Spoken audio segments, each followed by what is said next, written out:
नमस्कार दोस्तों, स्वागत है आपका हमारे YouTube चैनल पर। दोस्तों, जैसा कि मैंने हिमालय के बारे में पिछले वीडियो में बताया था, उसी क्रम में आज आगे बढ़ते हैं। होली के कारण जो है 2 दिन के लिए वीडियो लैप्स हो गया। उसी क्रम में हम जैसे हिमालय बता रहे थे, तो बृहद हिमालय के बारे में हम बता रहे थे। तो बृहद हिमालय हमने पढ़ा था कि सबसे पहले हम एक बार और बता देते हैं, एक चीज और बता दे रहे हैं। जैसे जम्मू कश्मीर जैसे बना हुआ है ये क्षेत्र, मान लीजिए जम्मू कश्मीर वाला एरिया, थोड़ी देर के लिए सोच लीजिए। तो ये काराकोरम, लद्दाख, जास्कर, तो 3 श्रेणियां हैं। तो हमने बताया था कि मैंने एक चीज नहीं बताई थी, स्किप हो गया था दिमाग से। जिसे कहते हैं कि दुनिया की सबसे तीव्रतम ढाल वाली शिखर जो है राकापोशी शिखर। कौन सी? राकापोशी शिखर जो है कौन सी श्रेणी में है? तो राकापोशी शिखर कौन सी श्रेणी में है? तो राकापोशी शिखर लद्दाख श्रेणी में। कहां पर है? लद्दाख श्रेणी में। दुनिया की सबसे तीव्रतम ढाल वाला अगर कोई शिखर है तो राकापोशी शिखर कहां पर है? लद्दाख श्रेणी में। ठीक है। इसके बाद दुनिया में, भारत में उच्चतम कोटि का कोयला एक होता है जिसे कहते हैं एंथ्रासाइट कोयला। भारत में 98% कोयला बिटुमिनस क्वालिटी का कोयला पाया जाता है, जो द्वितीय कोटि का होता है। प्रथम कोटि का कोयला एंथ्रासाइट भारत के कारगिल क्षेत्र में पाया जाता है। कहां पर? कारगिल क्षेत्र में। कारगिल क्षेत्र कहां? जास्कर के पास, जास्कर श्रेणी में एक शहर है, एक क्षेत्र है कारगिल। इस कारगिल क्षेत्र में, कारगिल जास्कर श्रेणी में है। और इस कारगिल क्षेत्र में दुनिया का, मतलब भारत का 2% जो एंथ्रासाइट कोयला है ये यहीं पाया जाता है। एंथ्रासाइट कोयला प्रथम कोटि का कोयला होता है। ये एंथ्रासाइट कोयला कहां पर? जास्कर श्रेणी के कारगिल क्षेत्र में। और दुनिया की तीव्रतम ढाल वाली शिखर राकापोशी शिखर लद्दाख श्रेणी में। ठीक है। और सिंधु की सहायक नदी कौन सी है? श्योक नदी। श्योक नदी सिंधु के दाहिने तट से आकर के मिलती है। ठीक है। सिंधु नदी कहां से निकलती है? मानसरोवर झील के पास से निकलती है। सिंधु नदी किन 2 श्रेणियों के बीच में बहती है? तो लद्दाख और जास्कर श्रेणी के बीच में बहती है। ठीक है। सिंधु नदी उत्तर पश्चिम में बहते हुए पाकिस्तान के पास से दक्षिणवर्ती मोड़ ले लेती है। ठीक है। नीचे मुड़ जाती है, इधर से होते हुए, है ना, इधर से होते हुए नीचे मुड़ जाती। ठीक है। तो अब एक प्रश्न और है कि जो ट्रांस हिमालय है यह बृहद हिमालय से कैसे, कौन से जोन से अलग होता है? तो शचर जोन से। क्या? शचर जोन। आप लोग नोट कर लीजिएगा, शचर जोन से। कहां से? ट्रांस हिमालय जो है बृहद हिमालय से शचर जोन से अलग होता है। ठीक है। शचर जोन से। ठीक है। ये नोट कर लीजिएगा, शचर जोन। और जैसा कि मैंने बृहद हिमालय के बारे में बताया था, तो बृहद हिमालय के बारे में बता रहे थे, तो बृहद हिमालय में जैसे कह दिया गया कि बताइए कि पूरब से पश्चिम की ओर हिमालय की चोटियों का विस्तार बताइए। तो कैसे बताएंगे? बताइए। तो पश्चिम से पूरब की ओर, सबसे पूरब में नामचा बरवा चोटी थी, पता ही था आपको। सबसे पूरब में कौन सी चोटी थी? नामचा बरवा, असम अरुणाचल प्रदेश के क्षेत्र में। ठीक है। नामचा बरवा क्षेत्र। ठीक है। दूसरा कंचनजंगा था, इसके बारे में मैंने बताया था। तीसरा था मकालू, माउंट मकालू। ठीक है। फिर चौथा एवरेस्ट। ये पूर्व से पश्चिम का क्रम है, एवरेस्ट। फिर 5वां मकालू, एवरेस्ट, चोयो, फिर माउंट चोयो। ठीक है। 6ठा मनासलू। 7वां लोत्से। 8वां अन्नपूर्णा। उधर से इधर के क्रम है। ठीक है। अन्नपूर्णा। 9वां धौलागिरी पर्वत शिखर। ठीक है। छोटी की मात्रा इसमें होगी, धौलागिरी। 6ठा कौन सा है? 9वां ये हो गया। उसके बाद फिर 10वां है, और इधर आएंगे तो फिर नंदा देवी शिखर कहां पर है? उत्तराखंड में। फिर और पश्चिम में आएंगे तो कामेत पर्वत शिखर। कौन सा? कामेत पर्वत शिखर। फिर और पश्चिम में आएंगे तो सबसे पश्चिम में नंगा पर्वत। ठीक है। नंगा पर्वत। तो इस प्रकार से हम जान पा रहे हैं कि नामचा बरवा, कंचनजंगा, मकालू, एवरेस्ट, वंसालू, लोत्से, अन्नपूर्णा, धौलागिरी, नंदा देवी, कामेत और नंगा पर्वत। तो नामचा बरवा कहां पे है? तिब्बत क्षेत्र में, असम अरुणाचल प्रदेश के क्षेत्र में कुछ हिस्सा, और तिब्बत में भी। कंचनजंगा कहां है? सिक्किम में। मकालू कहां है? नेपाल में। एवरेस्ट कहां है? नेपाल में। चोयो कहां है? नेपाल में। मनासलू कहां है? नेपाल में। लोत्से कहां है? नेपाल में। अन्नपूर्णा कहां है? ये चोजो जो है नेपाल और तिब्बत क्षेत्र में है, सीमा पर। लोत्से भी नेपाल और तिब्बत की सीमा पर है। अन्नपूर्णा नेपाल में, धौलागिरी नेपाल में, नंदा देवी उत्तराखंड। हम यूके लिखे दे रहे हैं इसे, आप लोग यूके कंट्री में समझ लीजिएगा, ये उत्तराखंड, ठीक है। नंदा देवी उत्तराखंड। कामेर पर्वत शिखर कहां पर है, तो ये भी उत्तराखंड में ही है। और नंगा पर्वत कहां पर है, तो लद्दाख क्षेत्र में, ठीक है। तो इतने जो है पूरब से पश्चिम का विस्तार है, ये पूरब से पश्चिम का विस्तार है। हिमालय की सबसे ऊंची चोटी कौन सी थी, माउंट एवरेस्ट। कहा जाए कि हिमालय की 3 सबसे ऊंची चोटियों के नाम बताइए, तो हिमालय की 3 सबसे ऊंची चोटियां कौन कौन सी हैं, तो पहला हो गया एवरेस्ट, माउंट एवरेस्ट, पहला हो गया माउंट एवरेस्ट। दूसरा कंचनजंगा, क्या, दूसरा कंचनजंगा हो जाएगा। और तीसरा माउंट लोत्से, माउंट लोत्से, तो हिंदी मैंने यहाँ पे लिखा है माउंट लोत्से। तो हिमालय की 3 सबसे ऊंची चोटियां mount Everest, Kanchenjunga, mount Lhotse. अच्छा, कहा जाए भारत में 3 सबसे ऊंची चोटियां बताइए, हिमालय को सम्मिलित नहीं किया गया। भारत में 3 सबसे ऊंची चोटियां कौन सी हैं, तो भारत में 3 सबसे ऊंची चोटियां कौन कौन सी हैं। पहला हो जाएगा K2 गॉडविन ऑस्टिन ना, K2 गॉडविन ऑस्टिन पहला हो जाएगा। दूसरा कंचनजंगा हो जाएगा, कंचनजंगा। और तीसरा नंगा पर्वत, ठीक है, नंगा पर्वत, ठीक है। तो ये भारत की 3 सबसे ऊंची चोटियां हैं। अच्छा, ये हम बता रहे थे, ठीक है।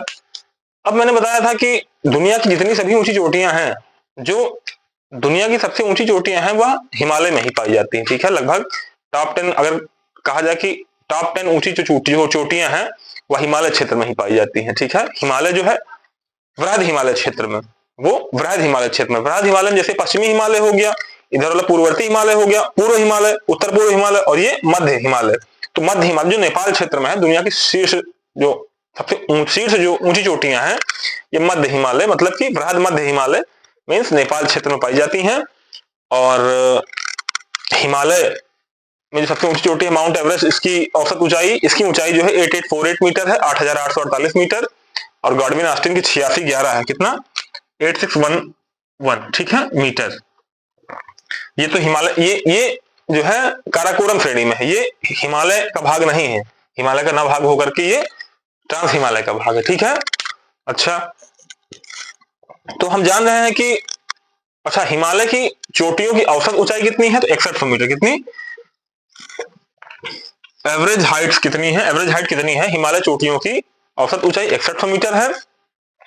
हिमालय का आकार कैसा है, थोड़ा सा हम देख लेते हैं कि हिमालय का जो ढाल है वो कैसा है। मैंने बताया भी था हिमालय का ढाल उत्तल और अवतल, तिब्बत की तरफ अवतल ढाल है, जैसे ऐसे बताया नहीं था, है ना, ये मैंने बताया था। तो ये नॉर्थ मान लेते हैं, ये साउथ मान लेते हैं। तो ये उत्तर भारत का मैदान है, उत्तर भारत के मैदानी क्षेत्र मान लीजिए।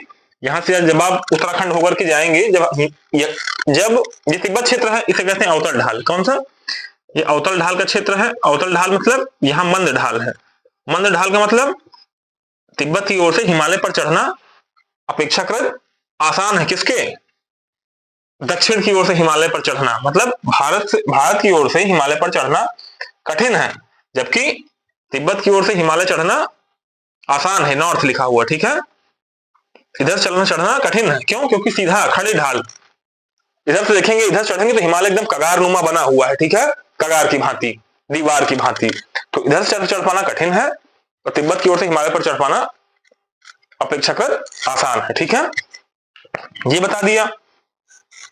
दुनिया की ये जो चोटियां हैं, ये चोटियां जो है वर्ष भर, जो वृहद हिमालय की चोटियां हैं, ये वर्ष भर हिमाच्छादित रहती है। हिमाच्छादित मतलब कि बर्फ से ढकी हुई होती है। क्यों, क्योंकि यहां पर ये वर्ष भर हिमाच्छादित क्यों रहती हैं, क्योंकि सभी स्नो लाइन के ऊपर है, ये हिमरेखा के सभी ऊपर है, ठीक है।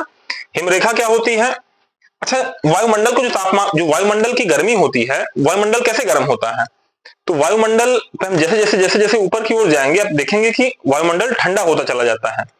ऊपर जाने पर वायुमंडल ठंडा होता जाता है। सूर्य की किरण से वायुमंडल गर्म नहीं होता है, सूर्य की किरण से पृथ्वी गर्म होती है, और पृथ्वी से जो दीर्घ तरंगे उठती हैं, ये तरंगे जाकर के वायुमंडल को गर्म करती है, ठीक है। जैसे देखिएगा, जैसे पृथ्वी डायरेक्ट सोलर रेडिएशन से वायुमंडल गर्म नहीं होता है। वायुमंडल कैसे गर्म होता है, तो वायुमंडल पहले लघु तरंगों के रूप में पृथ्वी से टकराती हैं, सोलर रेडिएशन, सौर किरणें होती हैं, और फिर ये तरंगे जब नीचे से उठती हैं पृथ्वी से दीर्घ तरंगों के रूप में, तो ये जाकर के वायुमंडल को गर्म करेंगी। जो क्षेत्र जितना ज्यादा गर्म होगा उस क्षेत्र की हिमरेखा उतनी ही ऊपर होगी। ठीक है, जैसे पृथ्वी है, 0 डिग्री अक्षांश है, तो 0 डिग्री अक्षांश है, तो ऊपर से अगर प्रकाश गिर रहा है इस क्षेत्र में, ये क्षेत्र कैसे होते हैं, ये वर्ष भर गर्म क्षेत्र होते हैं। ये 23.5 डिग्री उत्तरी अक्षांश, 23.5 डिग्री दक्षिणी अक्षांश, ये कर्क रेखा और ये मकर रेखा और विषुवत रेखा, ये क्षेत्र जो होते हैं ये हमेशा गर्म रहते हैं ना,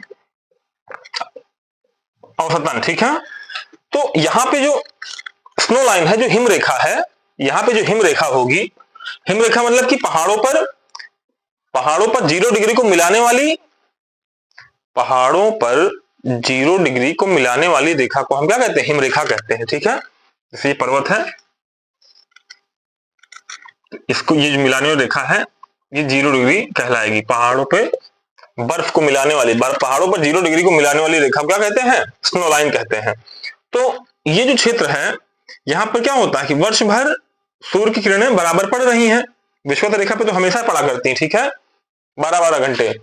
तो यहाँ क्या होगा कि यहाँ से ज्यादा सूर्य की ताप जो है, जहां ज्यादा सूर्य का ताप गिरेगा तो क्षेत्र ज्यादा गर्म रहेगा, यहाँ पे ठंडी ऊपर देखने को मिलेगी। ठीक है, जो ध्रुवीय क्षेत्र है यहाँ पर, तो यहाँ सूर्य का प्रकाश पहुंचता ही नहीं है, तो ये क्षेत्र तो नीचे से, यहाँ हिमरेखा बहुत नीचे पाई जाएगी। हिमरेखा विषुवत रेखा पर सबसे दूर पाई जाती, सबसे ऊंचाई पर पाई जाती है। ठीक है, जैसे जैसे आप ऊंचाई की ओर बढ़ेंगे वायुमंडल में, वैसे वैसे क्या होगा कि तापमान में कमी होती जाएगी। 1 डिग्री, जैसे 1 किलोमीटर ताप, कहते हैं कि वायुमंडल में ऊपर 1 किलोमीटर जाने पर 6 डिग्री सेल्सियस तापमान कम हो जाता है, ताप कम हो जाता है। ठीक है, तापमान कम हो जाता है वायुमंडल की ओर। जब आप बढ़ेंगे 1 किलोमीटर तो वहां पर देखेंगे कि 6 डिग्री तापमान कम हो जाएगा। ठीक है, प्रति 1 किलोमीटर। इसे ताप ह्रास कहते हैं। क्या कहते हैं, ताप ह्रास, ताप ह्रास, ये होता है ताप ह्रास। ठीक है, वायुमंडल में ऊंचाई बढ़ने पर धीरे धीरे तापमान में कमी आती है, जिसे हम क्या कहते हैं, ताप ह्रास कहते हैं। प्रत्येक 1 किलोमीटर चलने पर 6 डिग्री तापमान ऊंचाई पर बढ़ जाता है। ठीक है, तो हम जानते हैं कि सबसे ज्यादा सूर्य का ताप जो है किस पर पड़ता है, विषुवत रेखा पर पड़ता है, 0 डिग्री अक्षांश पर। तो 0 डिग्री अक्षांश, इसका मतलब क्या हुआ कि यहाँ पे हिमरेखा काफी ऊंचाई पर पाई जाएगी। यहाँ हिमरेखा जो है काफी ऊंचाई पर पाई जाएगी, है ना। और सबसे कम ऊंचाई पर कहां पाई जाएगी, ध्रुवों पर। ध्रुवों पर हिमरेखा की ऊंचाई सबसे नजदीक होते थे धरातल पर होती है। ध्रुवों पर हिमरेखा की ऊंचाई धरातल पर पाई जाती है। ध्रुवों पर हिमरेखा धरातल पर पाई जाती है, धरातल पर पाई जाती है। जबकि विषुवत रेखा, मार्कर थोड़ा चल नहीं रहा है, आप लोग थोड़ा सा जो बोल रहे हैं उसे समझते जाइएगा। जबकि विषुवत रेखा पर हिमरेखा की औसत ऊंचाई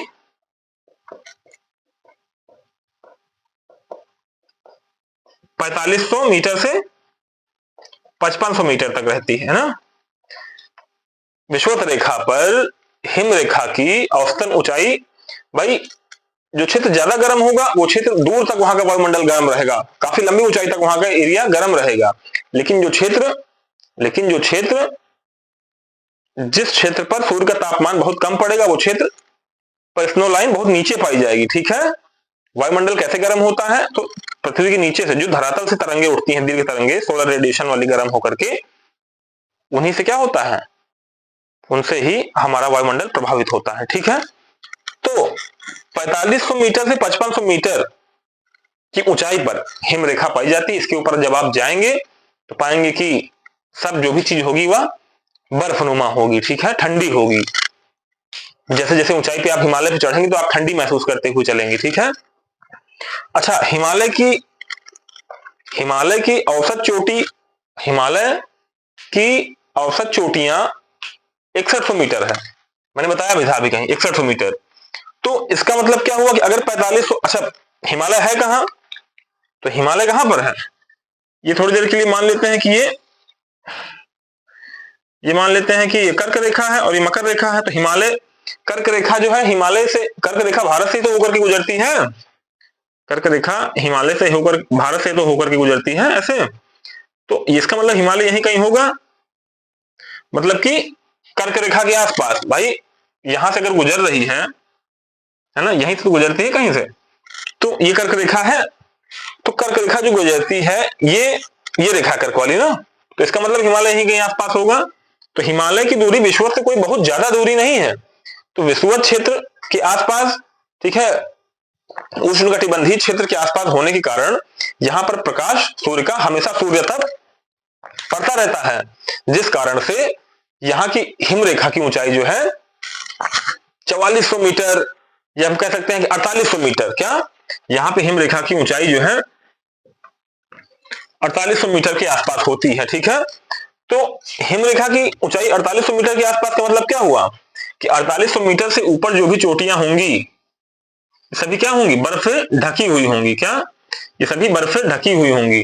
तो 0 डिग्री अक्षांश को मिलाने वाली जो रेखा होती है वह 0 डिग्री, क्या पहाड़ों पर 0 डिग्री सेल्सियस तापमान को मिलाने वाली जो रेखा होती है वह कहलाती है स्नो लाइन, हिम रेखा।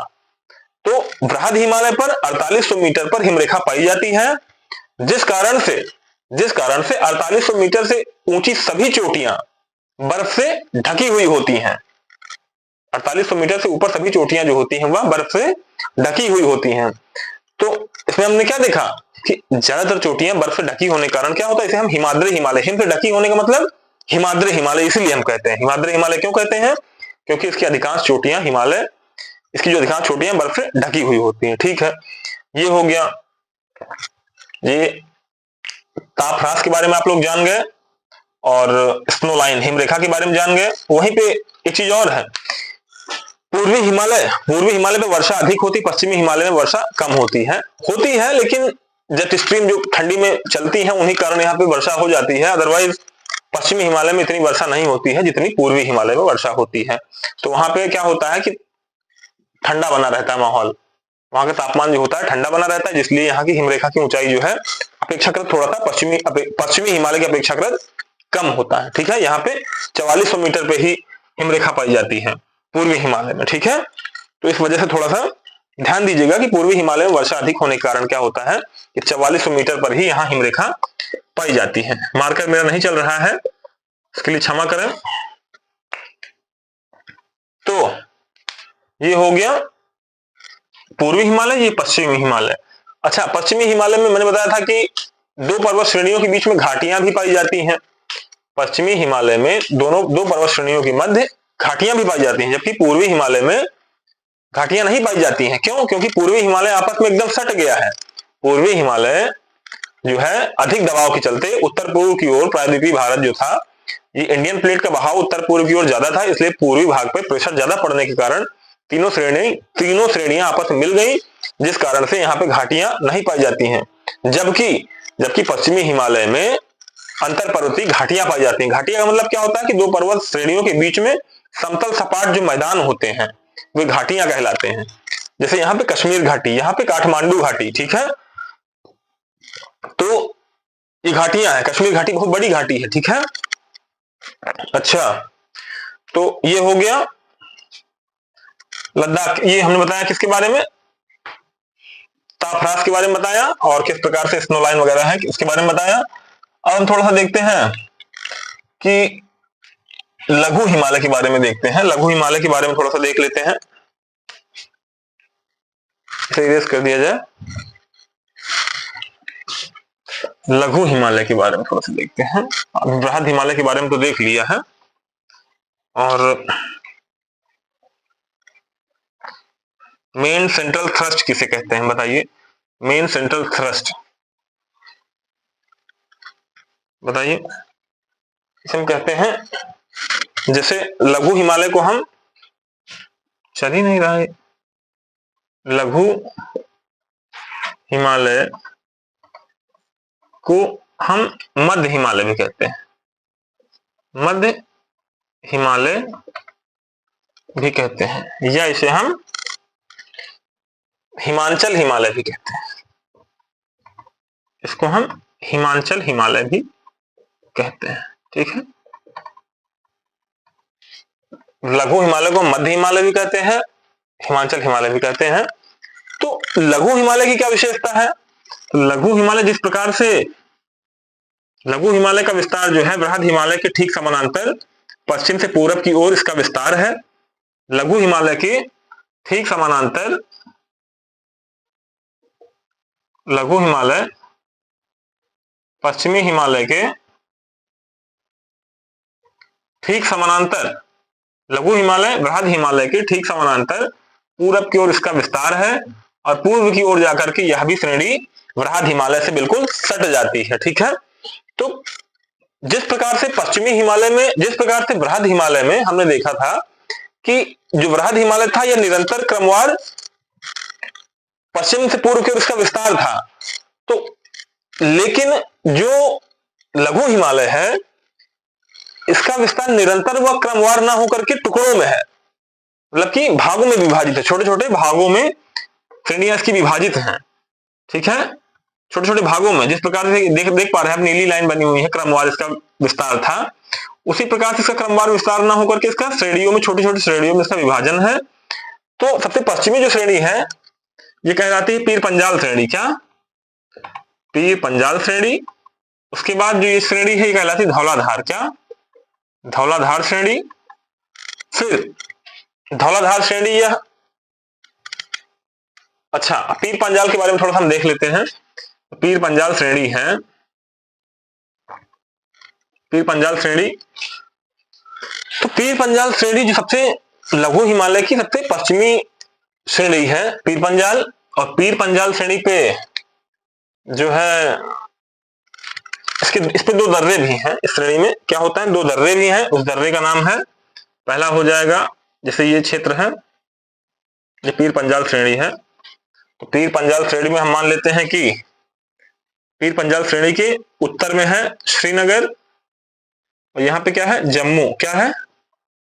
जम्मू। ये वही क्षेत्र यहां बनाए दिए हैं। ठीक है, जम्मू, ये जम्मू है और ये श्रीनगर है ना, और ये दो दर्रे हैं। ठीक है, सबसे पश्चिमी दर्रा है पीर पंजाल दर्रा,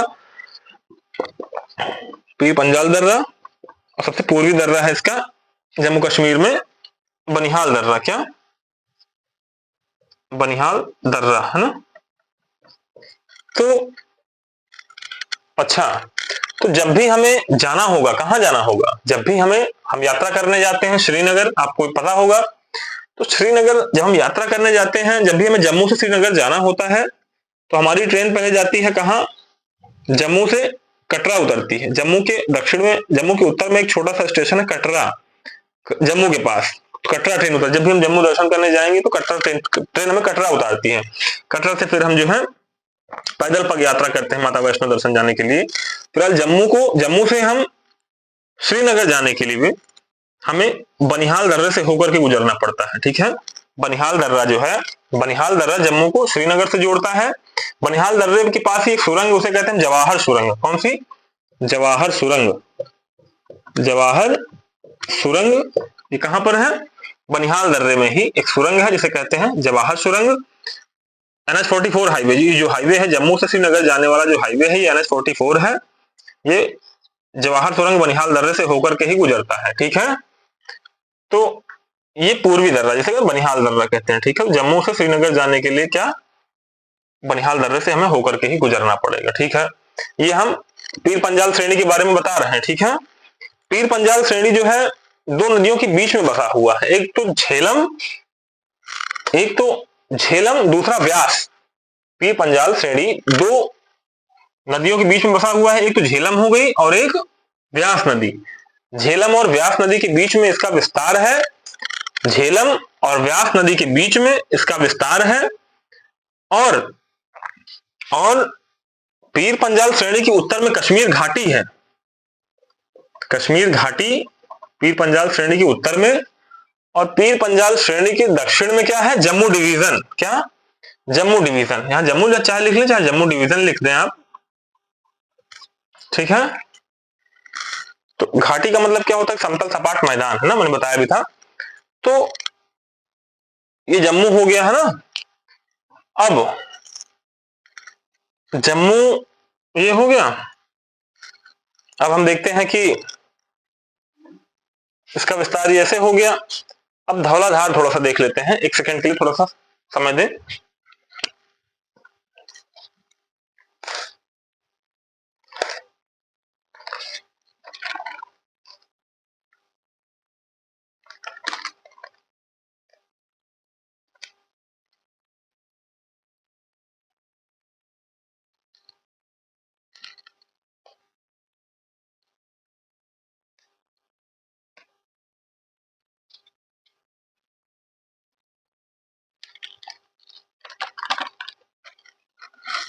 हाँ ठीक है, थोड़ा सा हम देखेंगे कि ये हो गया क्या, ये हो गया जम्मू डिवीजन। क्या, जम्मू डिवीजन, है ना। अच्छा, चीज हमें और जाननी होगी कि जो झेलम नदी, मैंने बताया कि झेलम नदी जो है जब निकलती है। अच्छा, एक चीज और देख लीजिए कि जो जम्मू के पास का जो क्षेत्र है, श्रीनगर क्षेत्र है, ठीक है। श्रीनगर क्षेत्र जो है कौन सी झील से बसा हुआ है, तो डल झील। क्या, यहाँ पे दो झीलें हैं, उन झील का नाम है डल झील, एक वुलर झील। भारत में मीठे पानी की झील कौन सी है, चल ही नहीं रहा है।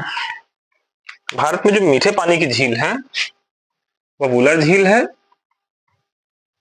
और जो श्रीनगर किस झील के किनारे बसा हुआ है, डल झील के किनारे बसा हुआ है। डल झील के किनारे बसा हुआ शहर कौन सा है, तो श्रीनगर। कौन सा, श्रीनगर है। तो श्रीनगर के पास से ही एक नदी गुजरती, झेलम नदी। झेलम नदी उत्तर पश्चिम की ओर दिशा की ओर प्रवाहित होते हुए यह चली जाती है पाकिस्तान की ओर, ठीक है। तो जो झेलम नदी है यह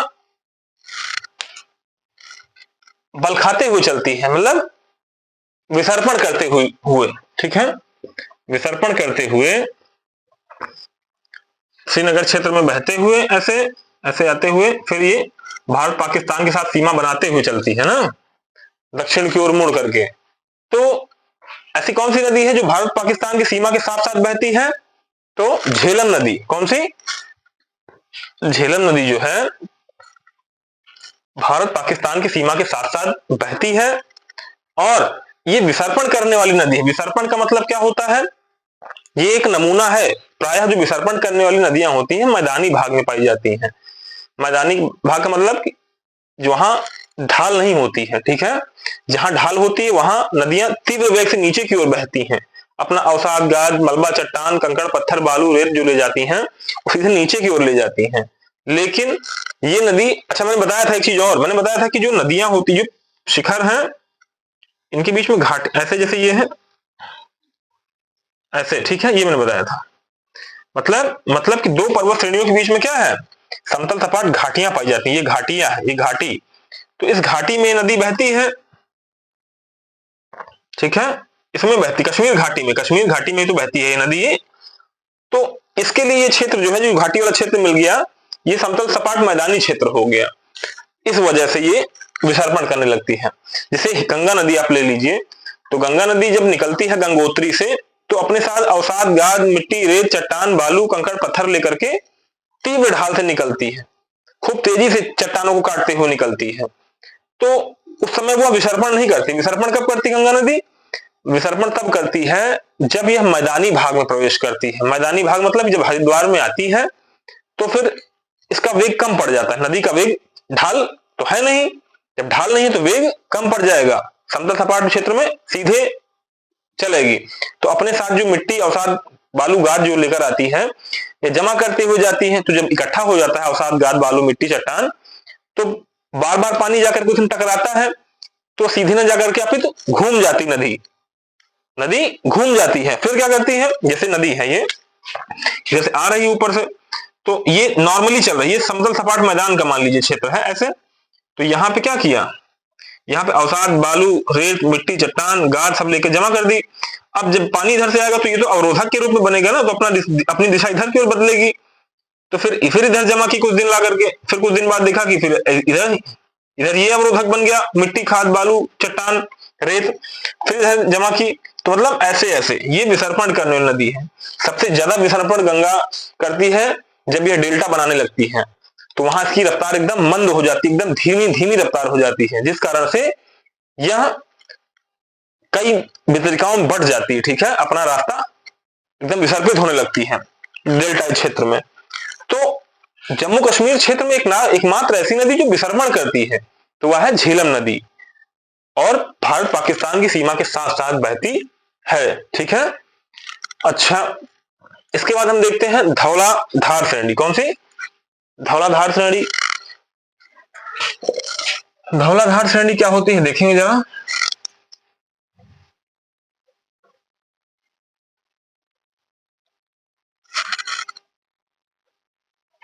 धौलाधार श्रेणी में, धौलाधार श्रेणी, इसका विस्तार, धौलाधार श्रेणी का विस्तार कहां पे है? तो धौलाधार श्रेणी का विस्तार हिमाचल प्रदेश क्षेत्र में है। इस श्रेणी का विस्तार, मार्कर चल रहे हैं, दरअसल बात यह है कि इंक लेना भूल गया था मैं। धौलाधार, धौलाधार श्रेणी कहां पर है? हिमाचल प्रदेश। कहां? हिमाचल प्रदेश, ठीक है, हिमाचल प्रदेश में इसका विस्तार है।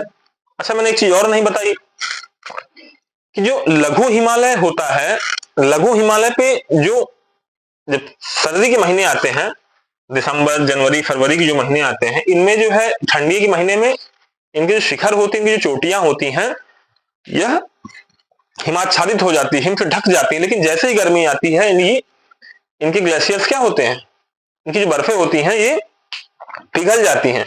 पिघल जाने के बाद जैसे ये क्षेत्र है, ये क्षेत्र है ना, तो यहाँ पे क्या है, ये बर्फ से ढके हुए हैं, ये बर्फ से, ये लघु हिमालय बर्फ से ढका हुआ है मान लीजिए, ठीक है। तो जैसे ही सर्दी आई, जैसे ही सर्दी आती है, एकदम बर्फ से ढक जाते हैं। फिर अब जैसे ही मई जून चालू होता है, एकदम इनके जो बर्फ होते हैं पिघल करके नीचे आ जाते हैं, और यहाँ पर क्या, इस जगह पे क्या होता है, घास के मैदान उगाते हैं। यहाँ पे घास के मैदान है ना, इस जगह पे क्या होता है, घास के मैदान उगने लगते हैं ना, हरे हरे घास के मैदान दिखने लगते हैं, जिन्हें हम जम्मू कश्मीर में मर्ग कहते हैं। मर्ग मतलब सोनमर्ग, गुलमर्ग, सोनमर्ग, गुलमर्ग, है ना, इसे हम जम्मू कश्मीर सोनमर्ग, गुलमर्ग कहते हैं। और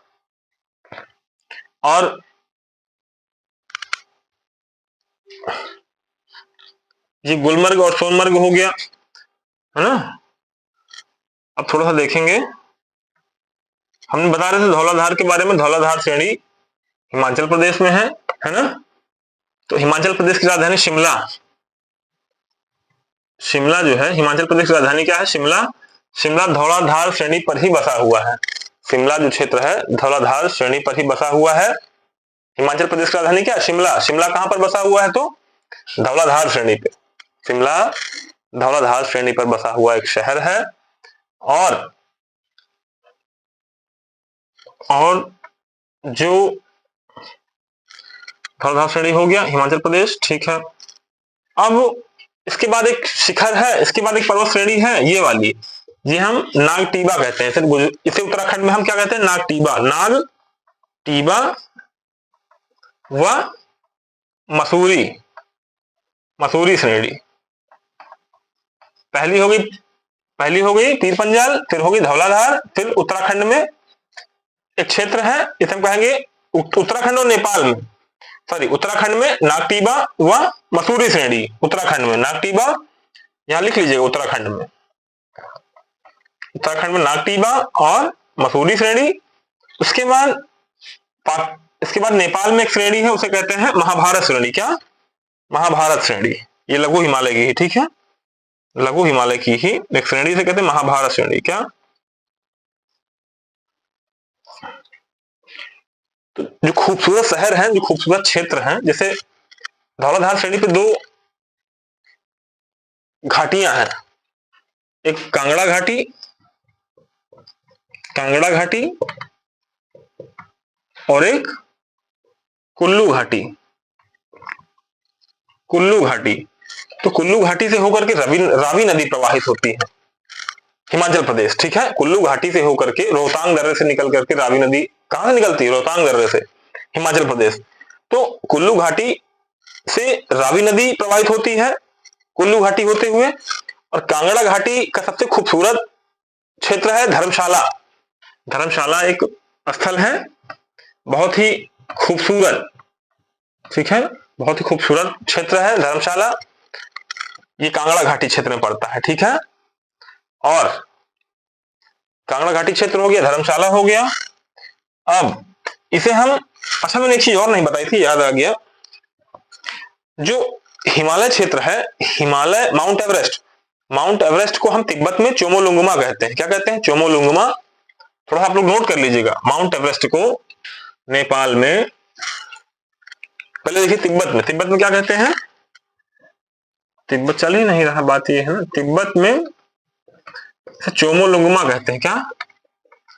चोमोलुंगमा मतलब पर्वतों की रानी। ये मैं बताना भूल गया था, थोड़ा सा इंक्लूड कर लीजिए बीच में, पर्वतों की रानी।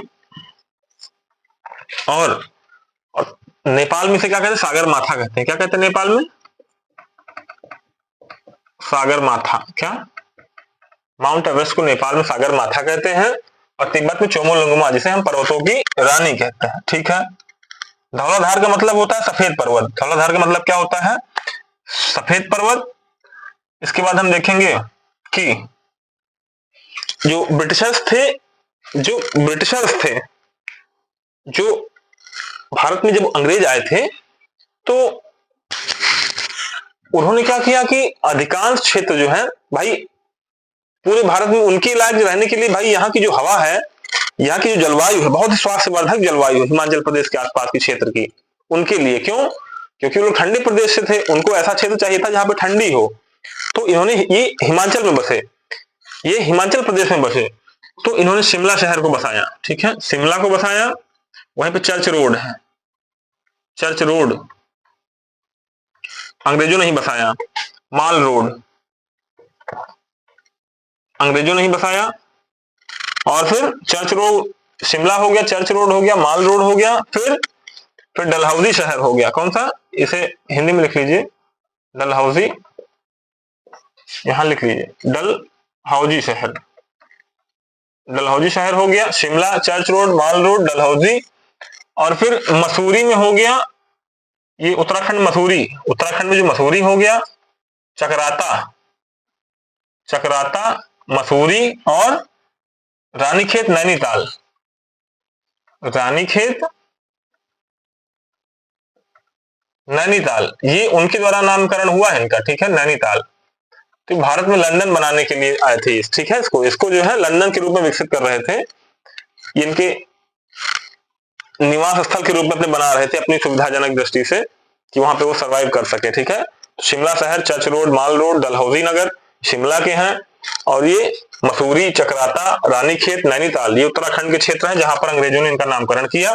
और पश्चिम बंगाल में एक क्षेत्र है दार्जिलिंग, सिक्किम और पश्चिम बंगाल के बीच में एक क्षेत्र है दार्जिलिंग, दार्जिलिंग क्षेत्र वेस्ट बंगाल में है। तो इस नगर को भी इन्होंने बसाया था। किसने? ब्रिटिशर्स ने, अंग्रेजों ने। ठीक है, तो मसूरी, चकराता, रानीखेत, नैनीताल, और शिमला, चर्च रोड, माल रोड, डलहौजी, ये भी शहर जो है अपनी सुविधा की दृष्टि से, अच्छी जलवायु होने के चलते इन्होंने इन शहरों में अपने अपने निवास बनाए। ठीक है, तो ये हो गया। अब हम देखते हैं कि जो अनंतनाग वगैरह क्षेत्र केसर की खेती के लिए प्रसिद्ध है, जम्मू कश्मीर बता ही दिए हैं, है ना। और फूलों की घाटी किसे कहते हैं? उत्तराखंड को पता ही है, फूलों की घाटी चामोली को भी कहते हैं, उत्तराखंड का एक शहर है चामोली।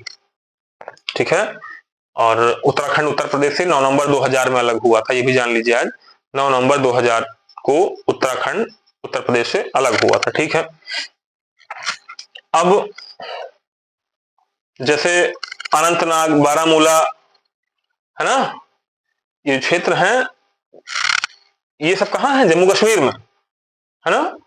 और पुलवामा, ये भी कहाँ है? जम्मू कश्मीर में है। ठीक है, तो इसे में समझना है। अब हम देखते हैं कि खुली घाटियों के बारे में मैंने बता ही दिया कि हाँ, कश्मीर घाटी सबसे बड़ी है। उसके बाद यहाँ पे नेपाल काठमांडू घाटी, कश्मीर घाटी और काठमांडू घाटी, इसके बारे में मैंने बता ही दिया है। अब देखना है आप लोगों को कि दो ग्लेशियर भी पाए जाते हैं, जैसे मिलान ग्लेशियर और गंगोत्री ग्लेशियर। मिलान ग्लेशियर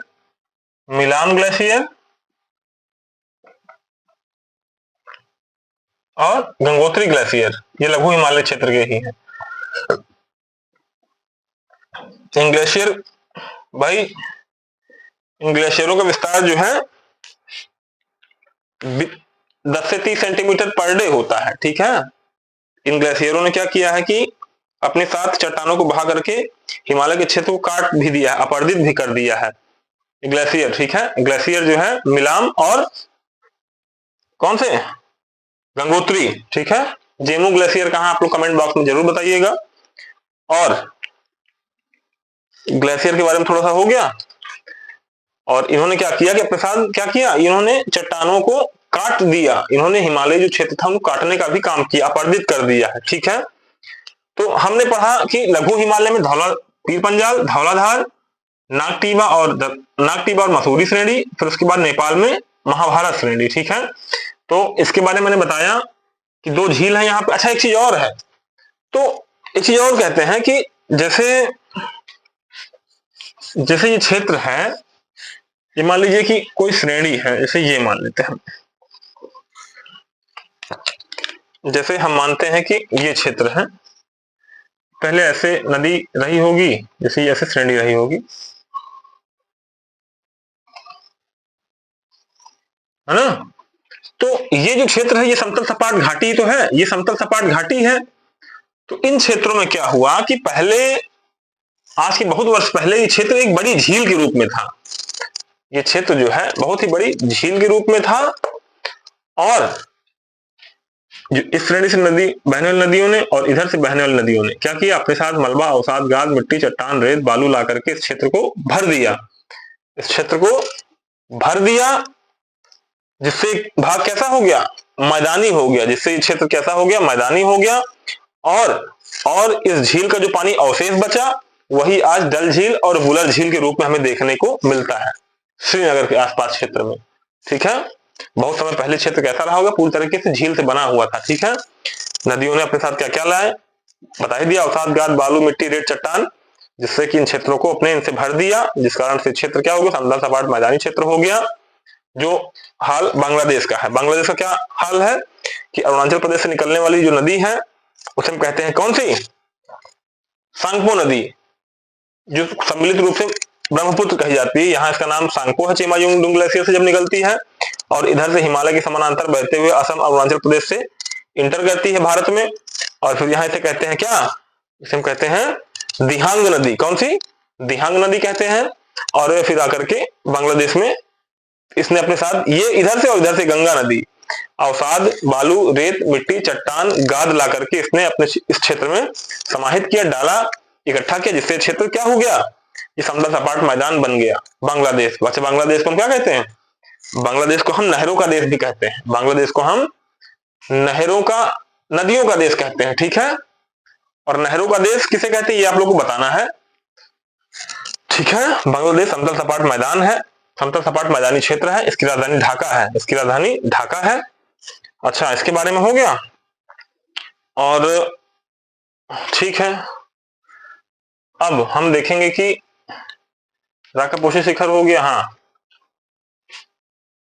नहरों का देश किसे कहते हैं और नदियों का देश किसे कहते हैं आप लोग को बताना है। ये बांग्लादेश नदियों का देश है और ये पाकिस्तान नहरों का देश कहा जाता है। ठीक है, हाँ, ये हो गया। अब हम देखते हैं कि नदियों के आधार पे किस प्रकार से हिमालय का विभाजन हुआ है। नदियों के आधार पर किस प्रकार से हिमालय का विभाजन हुआ, ये इसको पढ़ लेते हैं। सिडनी बुराड एक जो है भूगोलवेत्ता थे, भूगर्भ शास्त्री थे। कौन से, चल ही नहीं रहा है, कल पढ़ाएं क्या आप लोग को इसके बारे में। सिडनी बुराड के बारे में चलिए कल बता देंगे इसके बारे में। थोड़ा सा मार्कर चल नहीं रहा, मैं इंक लाना भूल गया।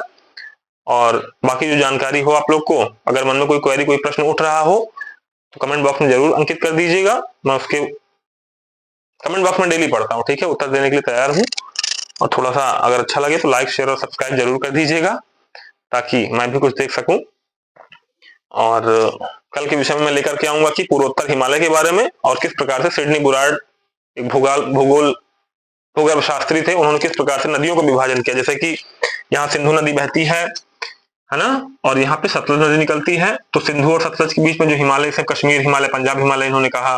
और फिर यहाँ काली नदी बहती है, काली नदी और पंजाब हिमालय, काली नदी और सतलज नदी के जो बीच का क्षेत्र है, काली नदी इधर नेपाल और इधर उत्तराखंड और नेपाल सीमा के बीच में काली नदी बहती है। तो इसके बीच में जो क्षेत्र था ये कहलाया कौन सा, ये सतलज नदी और काली नदी के बीच का जो क्षेत्र था ये कहलाया कुमायूं हिमालय। कौन सा, कुमायूं हिमालय। फिर यहाँ एक नदी है, ये तो काली नदी हो गई। काली से फिर तिस्ता नदी सिक्किम से आती है, ठीक है, और नीचे आकर के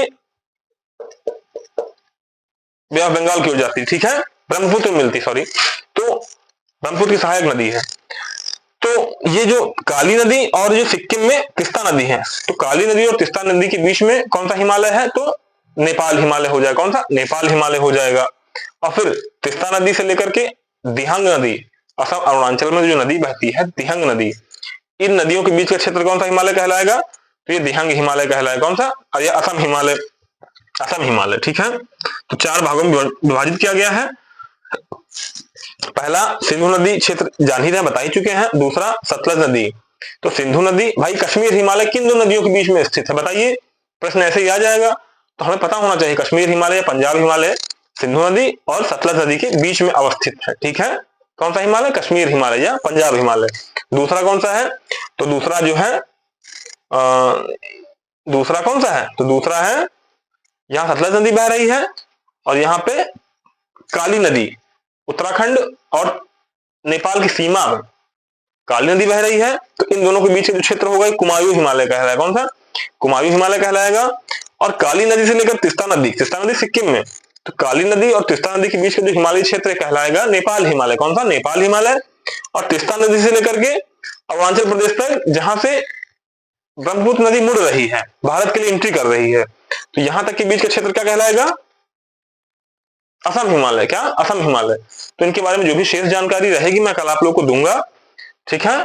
तब तक के लिए अच्छा, यहाँ पर्वत पहाड़ियां, पूर्वोत्तर की पहाड़ियां हैं, लामाटोल की पहाड़ी है ना, मिश्मी, मिरी, अबोर, डाफला, ये पहाड़ियां हैं। तो इनके बारे में कल मैं थोड़ा सा बताऊंगा, 15-20 मिनट के लिए चैप्टर लेकर के और आऊंगा, फिर आगे आप लोग को अगला अध्ययन जरूर, ठीक है। तब तक के लिए चैनल को लाइक, सब्सक्राइब और शेयर जरूर कर दें।